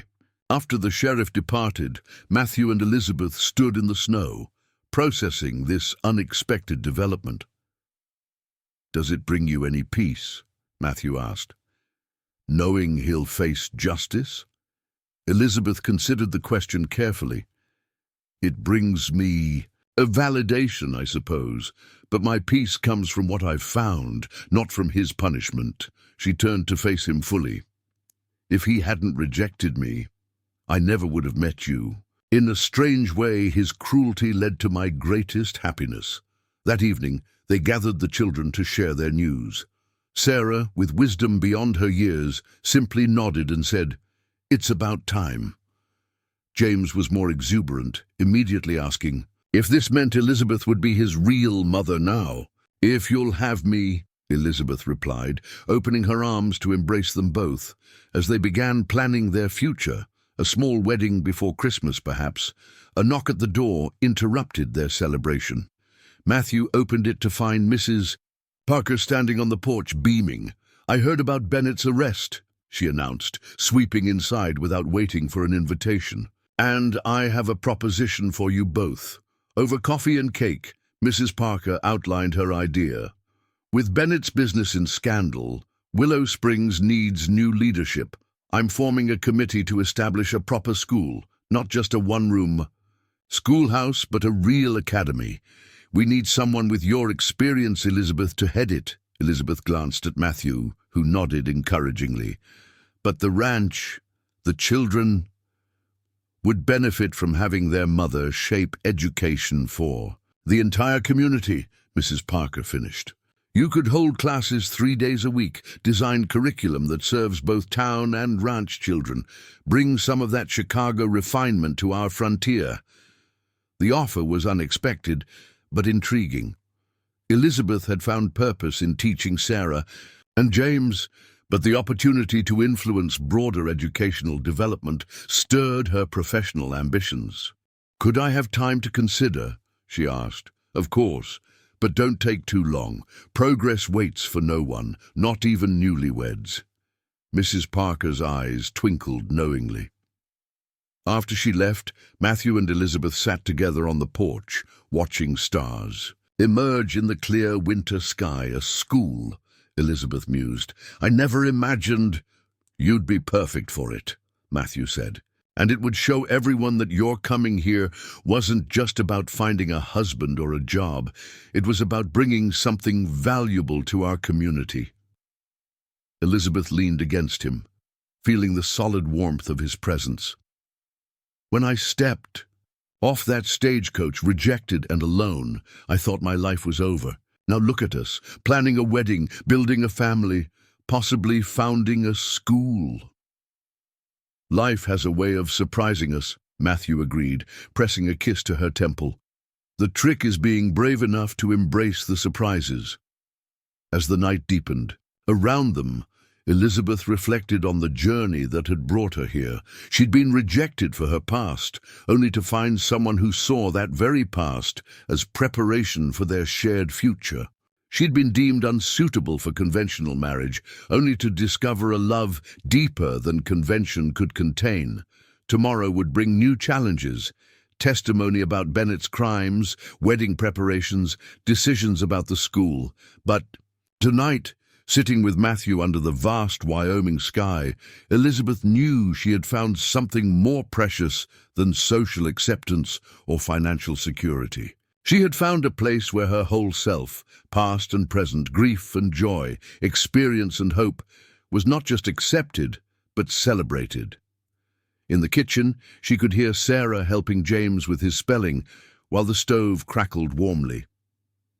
Through the window, the first lights of Willow Springs twinkled in the distance, and here on the porch, Matthew's steady presence beside her spoke of all the tomorrows yet to come.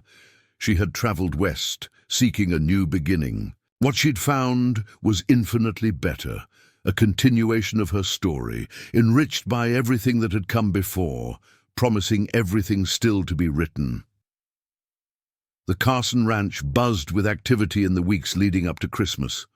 Wedding preparations mingled with holiday traditions, creating an atmosphere of joyful chaos. Elizabeth found herself at the center of it all, no longer an outsider, but the heart around which the household revolved. "The dress needs more lace," Mrs. Parker declared, studying Elizabeth's wedding gown with a critical eye. They stood in Elizabeth's room, surrounded by fabric swatches and ribbon samples. "You're not just marrying a rancher, you're becoming a community leader."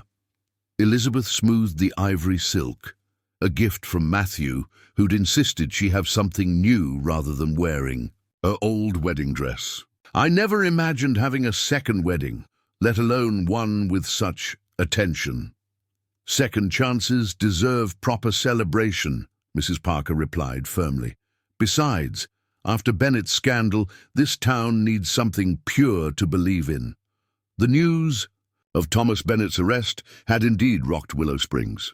As more details emerged, 7 women defrauded, thousands of dollars stolen, the community's attitude toward Elizabeth transformed from suspicious tolerance to protective admiration. She'd become a symbol of resilience, her upcoming marriage. To Matthew, seen as a triumph over adversity. "Mrs. Walker," Sarah's voice came from the doorway, "the Reverend is here about the ceremony." Elizabeth smiled at her soon-to-be stepdaughter. Sarah had blossomed in recent weeks, her grief-shadowed eyes brightening as she embraced her role in wedding preparations. She'd even asked, shyly, if she might call Elizabeth Mother after the wedding. Downstairs, Reverend Mills sat in the parlor, with Matthew discussing logistics. The ceremony would be simple but meaningful, held in the small church on Christmas Eve, followed by a reception at the ranch. "Ah, Mrs. Walker," the Reverend greeted her warmly. "We were just discussing the vows. I understand you'd like to include something about building new families while honoring past loves?" Elizabeth nodded, taking a seat beside Matthew. His hand found hers naturally, their fingers intertwining. "Both Matthew and I have loved and lost. We want our ceremony to acknowledge that our hearts have room for both memory and new love." "A beautiful sentiment," Reverend Mills agreed. "Perhaps something about love's capacity to expand rather than replace." As they refined the ceremony details, Elizabeth marveled at how different this felt from her first wedding planning. With Robert, everything had been dictated by family expectations and social conventions. This time, each choice reflected their authentic selves and unique situation. Later that evening, After the Reverend departed and the children were in bed, Matthew and Elizabeth sat by the fire, reviewing plans for the school Mrs. Parker had proposed. The old mercantile building would work well, Matthew mused, studying sketches Elizabeth had made. It's spacious, central, and Bennett's creditors are eager to sell. The irony doesn't escape me, Elizabeth replied. His business of deception transformed into a place of learning, Matthew chuckled. Poetic justice. Speaking of which, the prosecutor sent word. Bennett's trial is set for January. They'll want your testimony. Elizabeth sighed. I know it's necessary, but I'd rather focus on building our future than revisiting that humiliation. You won't face it alone, Matthew assured her. I'll be right beside you. The whole town will support you now. The fire crackled companionably as they continued planning. Elizabeth's vision for the school expanded beyond basic education.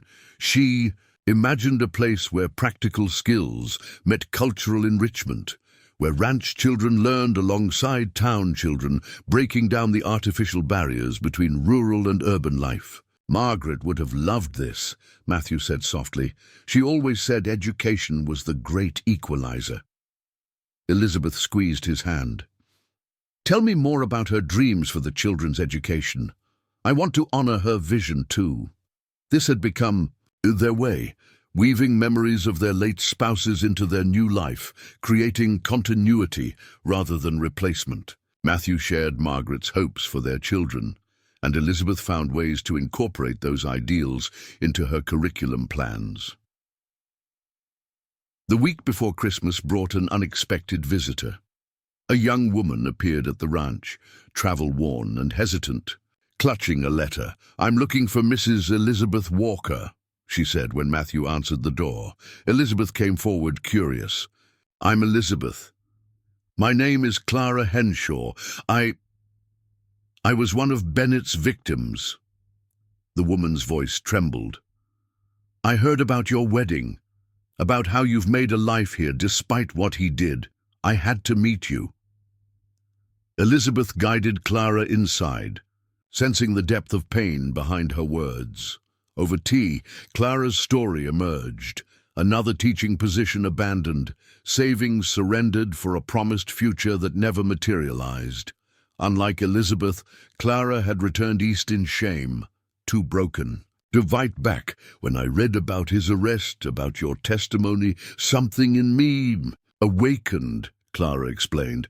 I realized I'd let him steal more than money. I'd let him steal my belief in second chances. Elizabeth listened with compassion born of shared experience. Starting over isn't easy, but it is possible. That's why I've come, Clara said, determination replacing despair in her eyes. I want to testify too, and afterward, would you consider hiring me for your school? I have credentials in mathematics and science. The request surprised Elizabeth, but as she looked at this young woman fighting to reclaim her life, she saw an opportunity for the kind of redemption that had saved her own life. We'd be honored to have you, Elizabeth replied. Though I should warn you, frontier teaching requires flexibility and courage. I'm learning that courage comes from facing what frightens us, Clara said with a small smile. You've shown me that. Matthew, who'd been listening quietly, nodded approval. The ranch has a small cottage where our foreman lived before he married. You're welcome to stay there until you get established.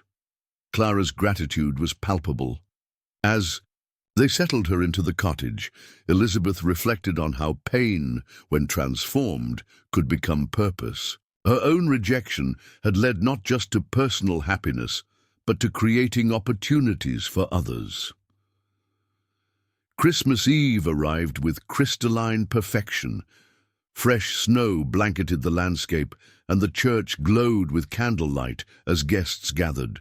Elizabeth stood in the small vestry, adjusting her veil while Sarah fussed with her own bridesmaid dress. You look beautiful, Sarah whispered, awe in her voice.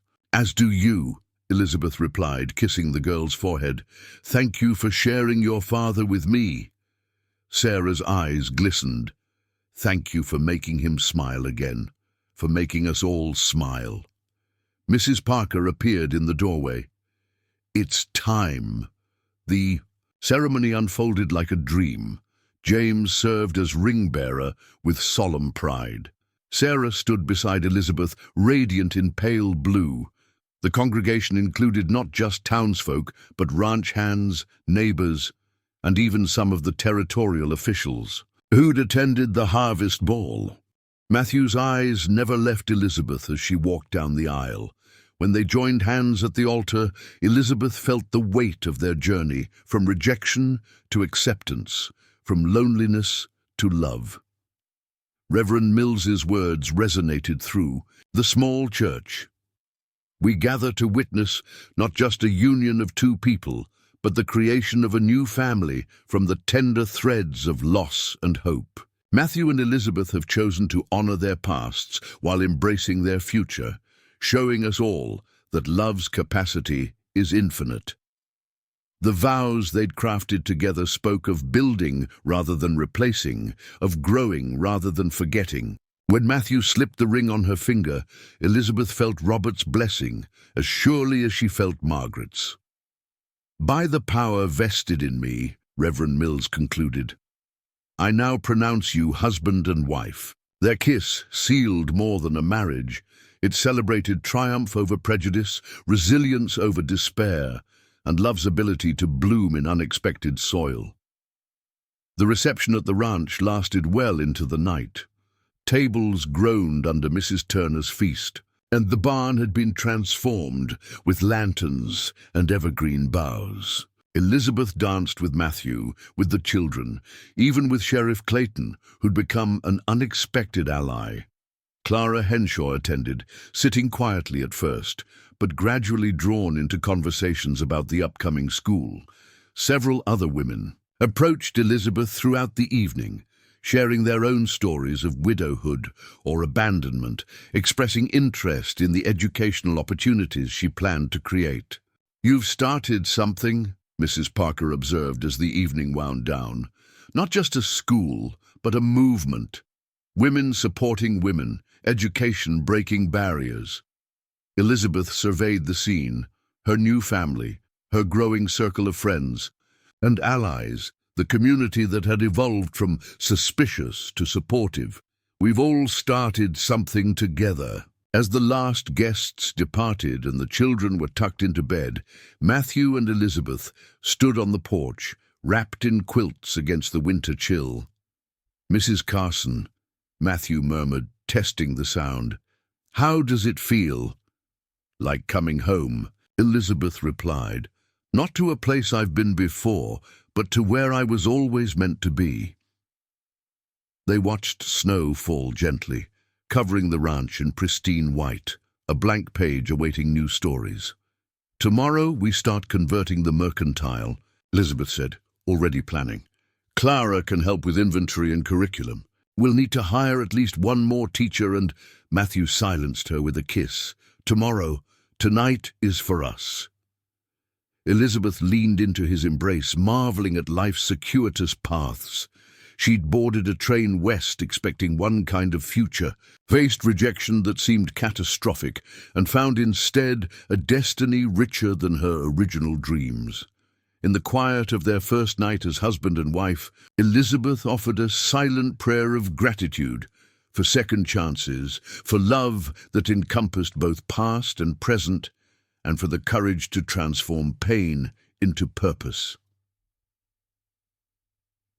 The Double C Ranch slept peacefully under its blanket of snow, no longer a refuge for the rejected, but a beacon of hope for all who sought new beginnings. And in the master bedroom, two people who'd thought their hearts too scarred to love again discovered that broken vessels, when mended with gold, become more beautiful than before.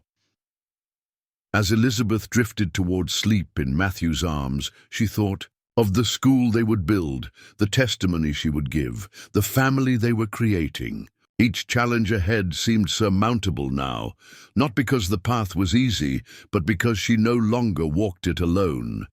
The future stretched before them like the untouched snow, pristine, full of possibility, waiting to be shaped by hope and determination. And Elizabeth Carson, once rejected for her past, now embraced for her whole self, was ready to help write the next chapter of not just her own story, but of every woman who dared to believe in second chances. January arrived with bitter cold and the weight of approaching testimony. Elizabeth stood before her wardrobe, selecting clothes for Bennet's trial with the same care she'd given her wedding dress. Clara waited in the parlor below, equally anxious about facing the man who'd shattered their trust. "Wear the burgundy suit," Matthew suggested from the doorway. "You look strong in it, authoritative." Elizabeth fingered the wool fabric. "I want to appear credible, not vindictive." "You are credible, a respected educator, a rancher's wife, soon to be headmistress of Willow Springs Academy." Matthew crossed the room, placing steady hands on her shoulders. "Bennett's the one who should worry about appearances." The territorial courthouse in Cheyenne bustled with activity when they arrived. Word of the trial had spread, a cautionary tale about frontier schemes and women's vulnerability. Reporters from as far as Denver crowded the steps, eager for details. "Mrs. Carson," a young journalist called, "how does it feel to face the man who rejected you?" Elizabeth paused, Clara trembling beside her. "I face him not as a rejected bride, but as a woman who found strength in adversity. This trial isn't about revenge. It's about protecting other women from similar deception." Inside, the courtroom filled quickly. Thomas Bennett sat at the defense table, his former Polish dulled by months in custody. His eyes widened when he saw Elizabeth enter with Matthew, their unity a stark contrast to his isolation. The prosecutor, a sharp-featured woman named Helen Blackwood, had specifically requested a female attorney for this case, itself a rarity in territorial courts. "Mrs. Carson," she began after Elizabeth was sworn in, "please describe your initial correspondence with the defendant." Elizabeth spoke clearly, detailing the months of letters, the promises made, the journey west. The courtroom listened in rapt silence as she recounted that humiliating scene on Willow Springs Main Street. "He called you damaged goods," Miss Blackwood emphasized. "Because of your widowhood?" "Yes, despite never explicitly asking about my marital history in our correspondence. And the money you'd saved for establishing yourself, what became of that?" "Gone. The journey consumed most of my resources. I was left with barely enough for 2 nights' lodging." Bennett's attorney, a nervous young man clearly out of his depth, attempted to paint Elizabeth as deceptive. "Didn't you conceal your previous marriage, Mrs. Carson?" Elizabeth met his gaze steadily. "I planned to discuss it in person, believing such intimate matters deserved face-to-face conversation. I never lied. I simply hadn't yet shared that part of my history." "Yet you accepted his money for travel under false pretenses." "Objection," Ms. Blackwood interrupted. "The witness has testified she intended full disclosure upon arrival." "Sustained," the judge ruled. As the cross-examination continued, Elizabeth felt Matthew's supportive presence in the gallery. She drew strength from knowing her life had become evidence itself, proof that Bennett's cruelty had backfired spectacularly. Clara's testimony followed, her voice gaining confidence as she described similar deception. Then came others, women, who'd traveled from various territories to share their stories. The pattern became undeniable. Bennett had systematically targeted vulnerable women, extracting their savings while never intending marriage. The most damaging evidence came from Bennett's own records seized during his arrest.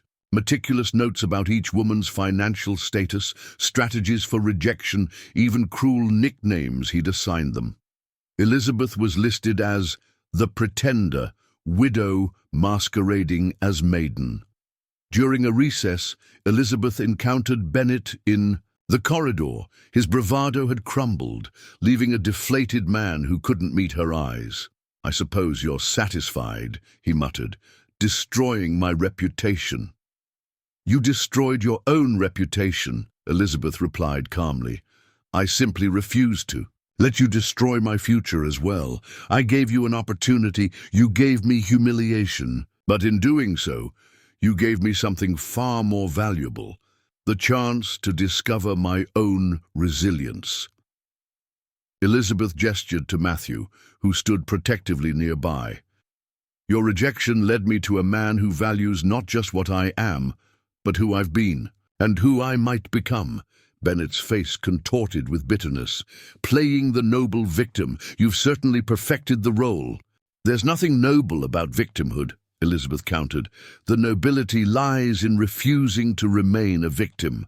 Every woman you deceived has that choice. Thanks to this trial, they're choosing strength over shame."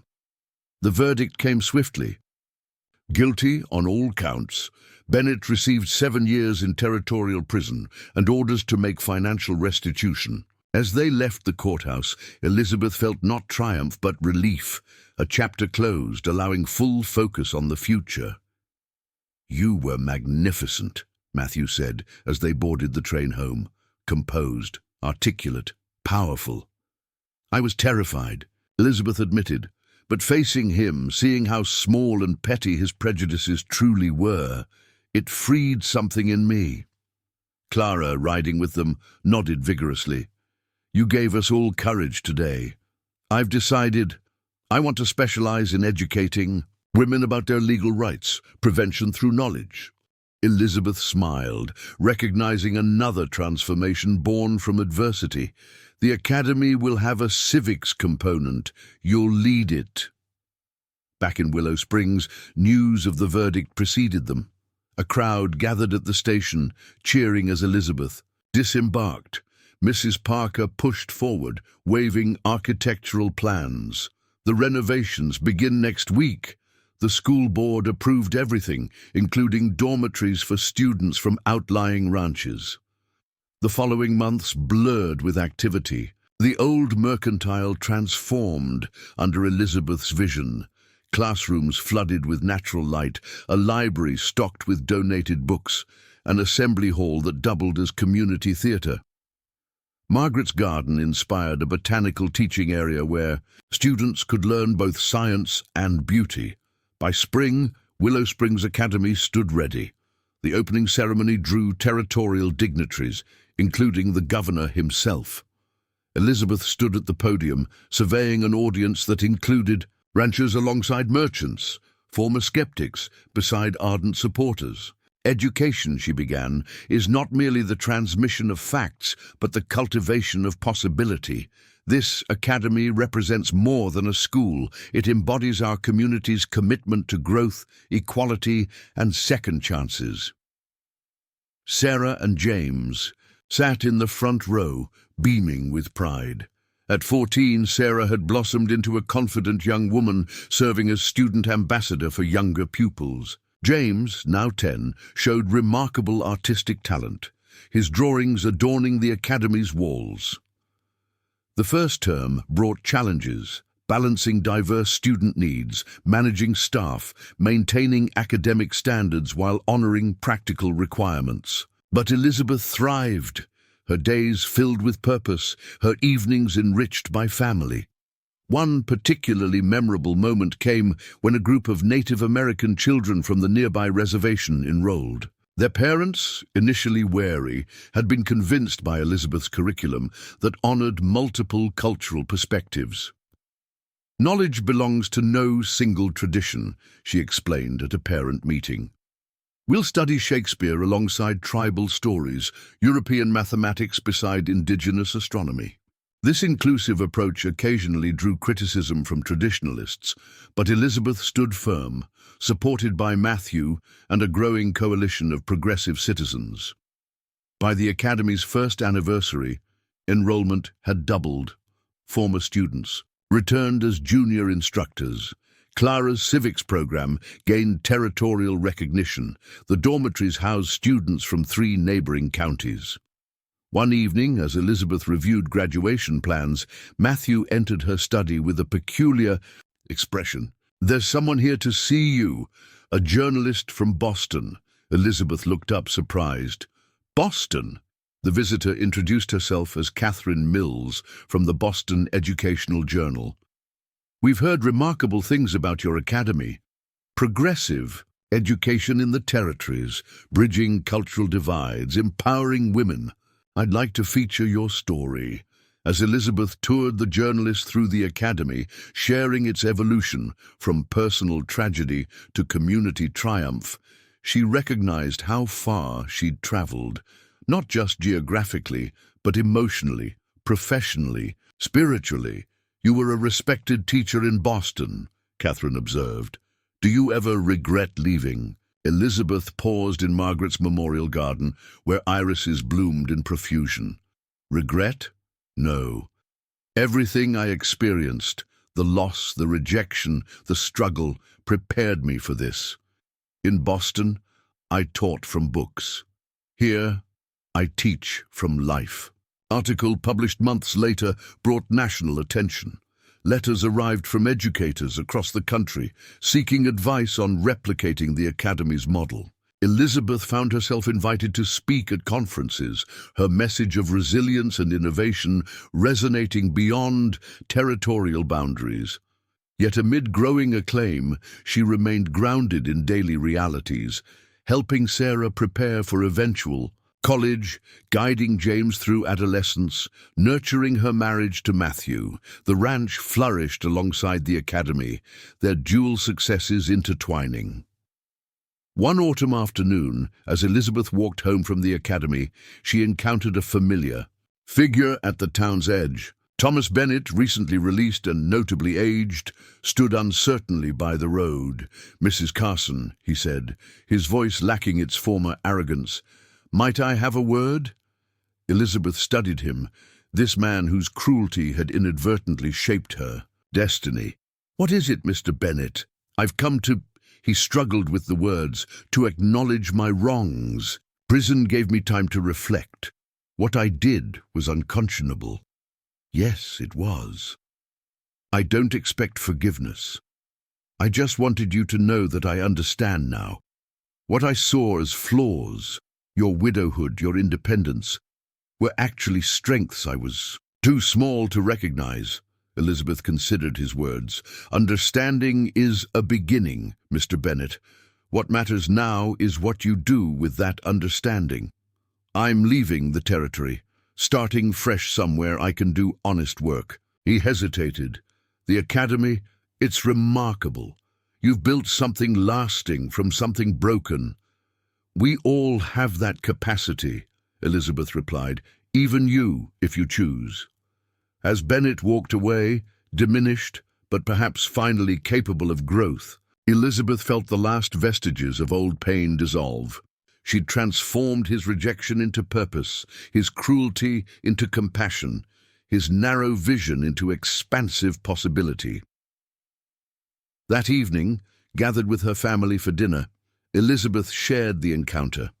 Matthew reached for her hand across the table. "Are you all right?" "More than all right," she assured him. Seeing him like that, humbled, seeking redemption, reminded me how grateful I am for every step of this journey, even the painful ones. Sarah, now preparing her own college applications, smiled knowingly. "You always say the best teachers are those who've learned from difficulty and keep learning," Elizabeth added. "Always." As night settled over the ranch, Elizabeth stood on the porch where she and Matthew had shared so many conversations.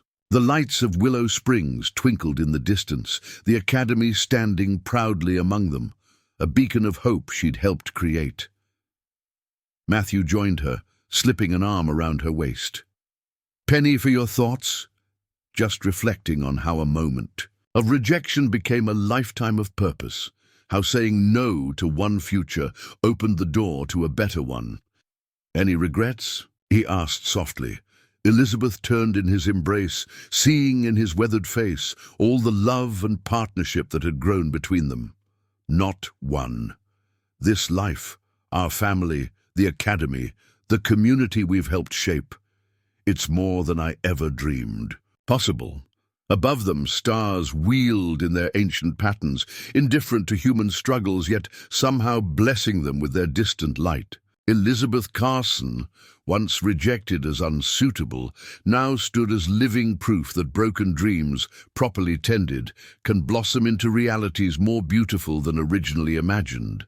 10 years had transformed Willow Springs from a frontier outpost into a thriving community, with Elizabeth Carson's Academy at its cultural heart. The morning of the institution's 10th anniversary dawned bright and clear, bringing visitors from across the territory and beyond. Elizabeth stood before her mirror, adjusting the academic robes she'd never expected to wear again. At 40, threads of silver wove through her dark hair, and laugh lines framed eyes that had witnessed both sorrow and joy. Matthew appeared behind her, still tall and strong, though his beard now showed distinguished grey. "The delegation from Washington has arrived," he said, placing gentle hands on her shoulders. "They're eager to discuss replicating your educational model nationwide." Elizabeth turned, straightening his tie with practiced familiarity. "And the ranch? You'll manage without me today?" Matthew chuckled. "Sarah's handling the morning rounds." Before her speech, "Hard to believe our little girl is graduating from medical college next month." Their eldest had indeed followed an unconventional path, inspired by Elizabeth's example to pursue education despite societal expectations. Sarah would return to Willow Springs as its first female physician, another barrier broken. "And James?" Elizabeth asked, already at the academy arranging his art exhibition. The gallery owner from San Francisco seemed quite impressed yesterday. James, now 20, had developed his artistic talents into a promising career, his paintings capturing the evolving West with sensitivity inherited from both parents. As they descended the stairs, Elizabeth paused at the family portrait hanging in the hallway. Painted 5 years ago, it showed their blended family. Matthew and Elizabeth centered, Sarah and James flanking them, and 3 younger children gathered close, twin daughters Hope and Faith, now 8 and 5-year-old Robert Matthew Carson. Named for both their lost loves, the academy buzzed with preparation as they arrived. Clara Henshaw, now head of the civics department and Elizabeth's trusted deputy, rushed to greet them. "The Native American delegation is here," Clara reported excitedly. "Chief Standing Bear brought his entire council. They're proposing a permanent cultural exchange program." Elizabeth smiled, remembering early resistance to including indigenous students. Now the Academy's multicultural approach drew national attention as a model for inclusive education. The ceremony began at noon in the Grand Hall, its walls adorned with student artwork and academic achievements. Elizabeth took her place at the podium, surveying an audience that represented every segment of society: ranchers beside professors, territorial officials alongside tribal leaders, former students now successful professionals. 10 years ago, she began, her voice strong and clear, I arrived in Willow Springs as a rejected mail-order bride, deemed unsuitable because of my past. Today, I stand before you as an educator, a mother, a community leader, not despite my past, but because of it. Applause rippled through the hall. Elizabeth continued, outlining the Academy's growth from a converted mercantile to a campus serving 300 students annually. She spoke of innovations in curriculum, the scholarship program for disadvantaged youth, the teacher training institute that had become a territorial model. But our greatest achievement, she emphasized, isn't measured in buildings or enrollment numbers. It's measured in lives transformed, in barriers broken, in minds open to possibility. As if on cue, a group of former students took the stage. A Cheyenne woman now practicing law, a ranch hand's son attending engineering school, Clara's daughter preparing for university. Each shared how the Academy had changed their trajectory. The federal delegation presented Elizabeth with a commendation for innovative education. The territorial governor announced funding for a new science wing. Chief Standing Bear gifted a ceremonial blanket, recognizing Elizabeth as a bridge builder between peoples. During the reception, Elizabeth moved through crowds of well-wishers, accepting congratulations, while deflecting credit to her staff and supporters. She paused when a familiar figure approached. Catherine Mills, the Boston journalist whose article had first brought national attention. "Mrs. Carson," Catherine smiled, "or should I say Professor Carson now? I'm here to write a follow-up piece. 10 years later, how a rejected bride built an educational empire."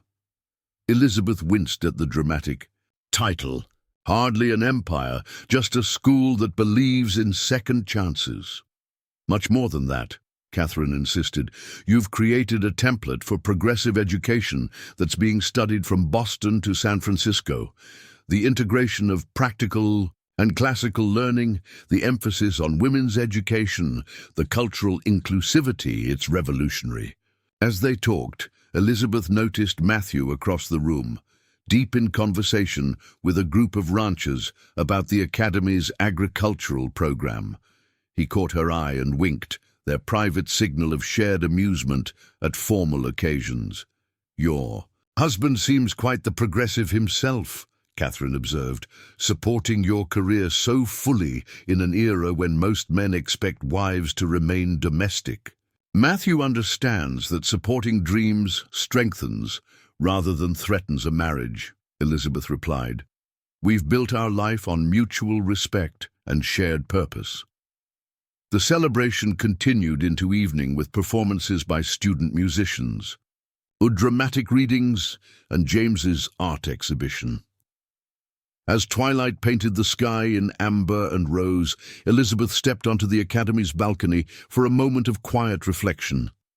The view encompassed both the expanded town and the distant ranch. Two worlds she'd successfully bridged.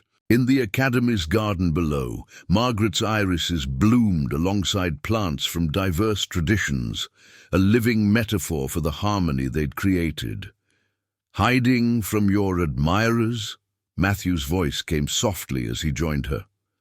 "Contemplating miracles," Elizabeth replied, leaning into his familiar warmth. "Sometimes I still can't believe this is our life." "Which part? The nationally recognized academy, our remarkable children, the impact you've had on countless lives?" "All of it. But mostly," Elizabeth turned to face him, "mostly I marvel at how rejection led to redemption, how a closed door opened pathways I never imagined." Matthew drew her close. "You took pain and alchemized it into purpose. That's not luck, that's character." Their quiet moment was interrupted by young voices. Hope and Faith bounded onto the balcony, ribbons flying from their braids. "Mama, Papa, James says we can each choose a painting for our room." "And Robert wants to show you his spelling test," Faith added. "He got every word right." Elizabeth knelt to embrace her daughters, marveling as always at these unexpected blessings. After believing motherhood lost to her, she'd become mother to 5, 2 by love, 3 by birth. "We'll be right there," she promised. "Give us just a moment more." As the girls scampered away, Elizabeth and Matthew shared a look of profound gratitude. Their family, like their community, had grown in ways neither could have predicted that day on Willow Springs Main Street. The evening concluded with a lantern procession from the Academy to the town square, where a new statue was unveiled. A bronze figure of a woman with books in one hand and a lamp in the other, her gaze fixed on the horizon.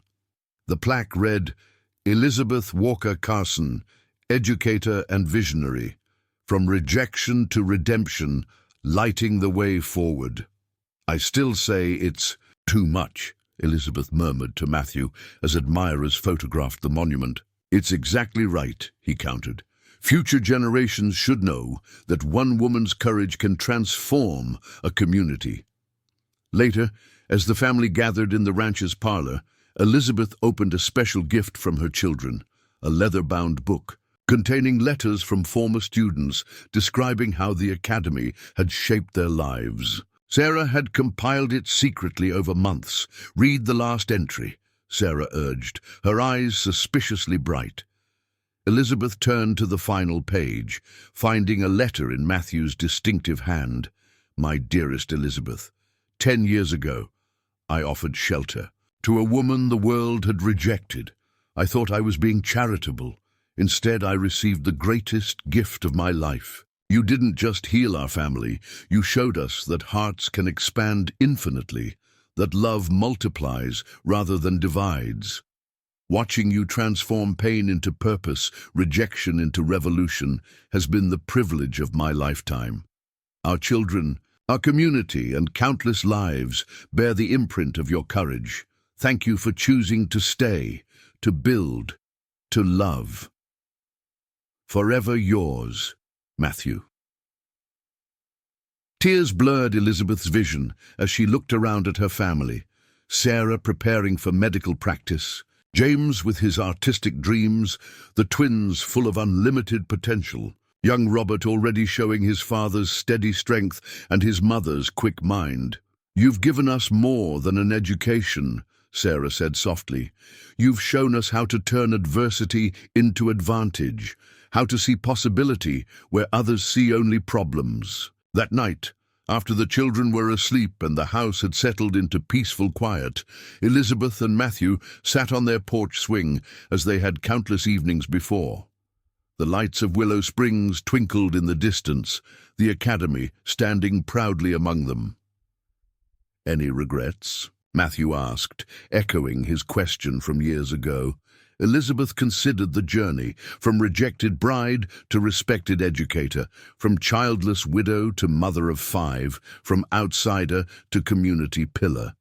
She thought of the thousands of students whose lives had been touched, the barriers broken, the precedents set. "Not one," she replied firmly. "Every step, even the painful ones, led us here."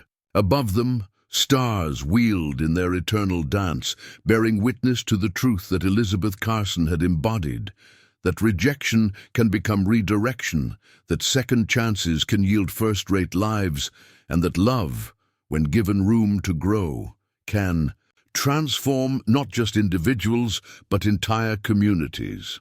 As the night deepened, Elizabeth made a final entry in her journal.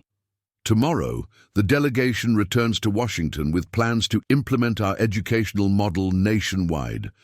What began with one woman's humiliation has become a movement for dignity, inclusion, and opportunity.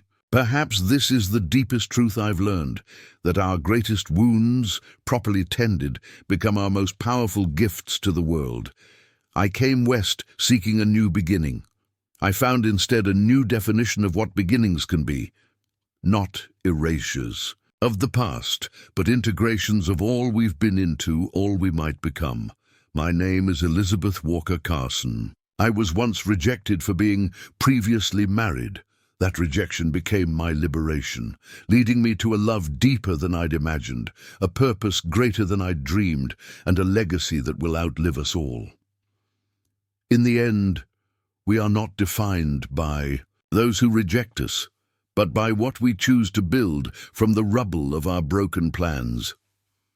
Up next, you've got 2 more standout stories right on your screen. If this one hit the mark, you won't want to pass these up. Just click and check them out. And don't forget to like, subscribe, and turn on the notification bell so you don't miss any upload from us.